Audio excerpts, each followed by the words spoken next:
Halo semua, di sini saya Novia akan berbagi ilmu mengenai tahapan perakitan varietas tanaman kacang hijau yang tahan terhadap penyakit embun tepung.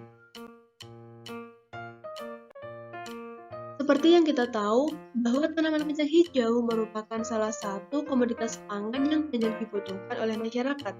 Namun, masalah yang dihadapi dalam budidaya tanaman kacang hijau antara lain rendahnya produksi tanaman kacang hijau akibat serangan penyakit embun tepung, yang mana kehilangan hasil akibat penyakit ini dapat mencapai 80% pada varietas lokal, sehingga diperlukan suatu upaya pemulihan tanaman, salah satunya dengan perakitan varietas tanaman kacang hijau yang tahan terhadap penyakit embun tepung.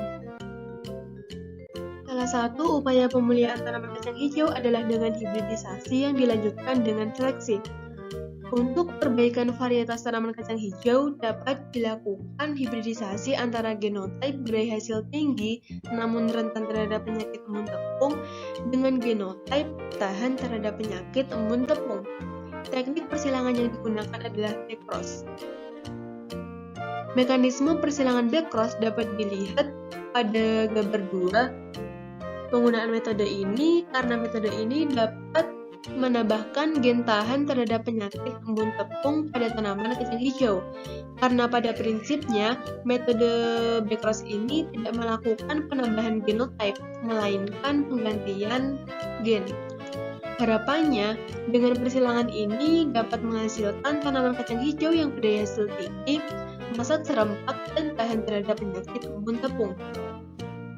Dari persilangan ini, diperoleh biji F1 yang selanjutnya ditanam pada petak pertanaman untuk dilakukan seleksi. Kali ini, seleksi yang digunakan adalah seleksi berbasis molekuler atau marker assisted selection. Pemilihan metode seleksi ini karena lebih menguntungkan dibandingkan dengan seleksi secara fenotipik. Seleksi MAS lebih sederhana dibandingkan seleksi fenotipik, terutama untuk sifat yang membutuhkan banyak tenaga dan langkahnya rumit. Dapat menghemat waktu dan sumber daya, dapat dilakukan pada fase awal perkembangan, meningkatkan akurasi karena tidak dipengaruhi lingkungan, serta dapat memisahkan homozigot dan heterozigot. Dengan demikian, kegiatan pemeliharaan tanaman menjadi lebih tepat, cepat, dan relatif lebih hemat biaya dan waktu. Adapun untuk tahapan pengerjaan seleksi marker molekuler adalah sebagai berikut. Yang pertama, ada isolasi DNA untuk memperoleh DNA murni, kemudian dilanjutkan pengujian konsentrasi dan kualitas DNA, lalu dilanjutkan amplifikasi DNA dengan PCR, kemudian elektroforesis DNA untuk mengetahui ukuran dan bentuk partikel DNA, lalu dilanjutkan visualisasi DNA, dan yang terakhir ada analisis data hasil seleksi. Seleksi dilakukan berdasarkan perbedaan ukuran pita DNA yang terbentuk antara kultivar tahan dengan lainnya.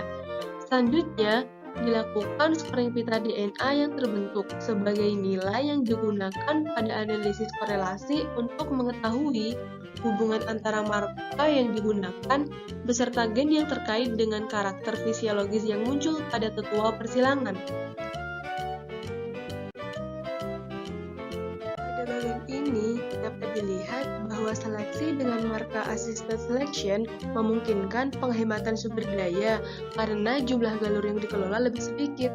Kemudian, untuk pelepasan tanaman sebagai varietas unggul baru dapat dilakukan pada generasi F8 sampai F12 setelah melalui uji multilokasi, uji adaptasi, uji ketahanan terhadap penyakit embun tepung, dan uji daya hasil.